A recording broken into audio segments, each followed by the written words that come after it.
Hey guys, welcome back to my YouTube channel. और इस video के अंदर हम लोग डिस्कस करने जा रहे हैं लूप्स इन जावास्क्रिप्ट को। देखो, आज की इस वीडियो को देखने के बाद आपको ये समझ आ जाएगी कि लूप्स का कंसेप्ट क्या है और जावास्क्रिप्ट के अंदर कितने किस्म के लूप्स हैं। तो सबसे पहले हम ये समझ लेते हैं कि ये जो लूप हैं ये क्या चीज हैं, इन्हें क्यों यूज किया जाता है। In JavaScript loops are used to repeatedly execute a block of code as long as a specified condition is true. जब तक एक दी हुई कंडीशन ट्रू है तो लूप क्या करते हैं, एक कोड को बार बार चलाते रहते हैं जब तक कि वो कंडीशन ट्रू रहती है। जब वो कंडीशन फॉल्स होगी तो लूप खत्म हो जाएगा। They help automate repetitive task and reduce redundant code. तो ये कोड की रिडंडेंसी को कम करते हैं और साथ में ऑटोमेशन के कामों के अंदर हमारी हेल्प करते हैं। अगर किसी काम को हमने ऑटोमेट करना है उसके लिए हम लूप को यूज कर सकते हैं। Here are the main types of loops in JavaScript, जिनमें आता है for loop, while loop, do while loop, for in loop, for of loop. आज की इस वीडियो के अंदर हम लोग फॉर लूप को डिस्कस कर रहे होंगे। तो सबसे पहले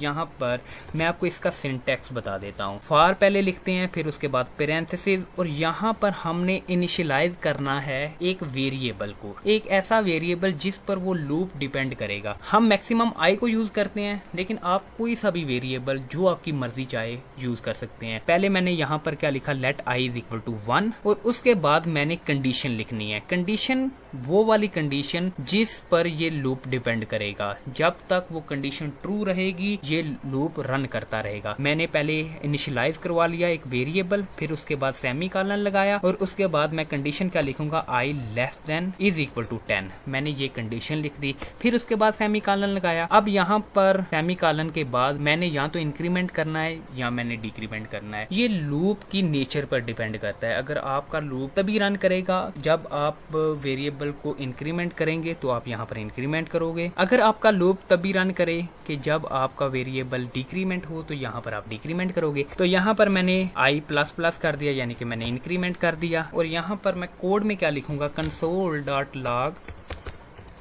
आई। मैंने यहाँ पर आई को प्रिंट करवा लिया। तो यहाँ पर क्या होगा, यहाँ पर मेरे पास 1 से लेकर 10 तक गिनती प्रिंट होकर आ चुकी है। हुआ क्या, यहाँ पर सबसे पहले उसने वेरिएबल को देखा, वेरिएबल की वैल्यू 1 थी, और उसके बाद इसने कंडीशन को देखा, क्या I less than is equal to 1 है, यानी इस वेरिएबल जो आई है इसकी वैल्यू 10 से कम या 10 है, तो ये ट्रू है क्योंकि आई की वैल्यू 1 है। फिर उसके बाद उसने इस लूप को रन कर दिया, और इसे रन करने के बाद उसने इंक्रीमेंट कर दिया। पहले ये 1 के लिए चला, फिर ये 2 के लिए चला, फिर 3, फिर 4, फिर 5, और आखिर में ये 10 के लिए चला। और जब ये 10 के लिए चला उसके बाद आई की वैल्यू क्या होगी, 11 जब वैल्यू हुई तो जब ये कंडीशन चेक हुई तो ये कंडीशन चेक होने के बाद ये फॉल्स हो गई, तो लूप खत्म हो गया। तो ये था एक बेसिक सा सिंटैक्स। आप इसको कुछ इस तरीके से भी लिख सकते हैं। आप यहाँ से इसे हटाएं, ठीक है, और आप ऊपर ही से लिख दें, let i is equal to 1 मैंने ऊपर लिख दिया। लेकिन यहाँ पर आपने ये जो सेमीकोलन है ना, ये लगाना है। आप देखो यहाँ पर ये रन हो रहा है। अगर आप ये सेमीकोलन नहीं लगाओगे ना, अगर आप ये सेमीकोलन नहीं लगाओगे तो ये यहाँ पर नहीं रन होगा, यहाँ पर एरर आ जाएगा, सिंटैक्स एरर। तो इसके लिए आपको यहाँ पर सेमीकोलन लगाना है। इसी तरह आप ये जो चीज है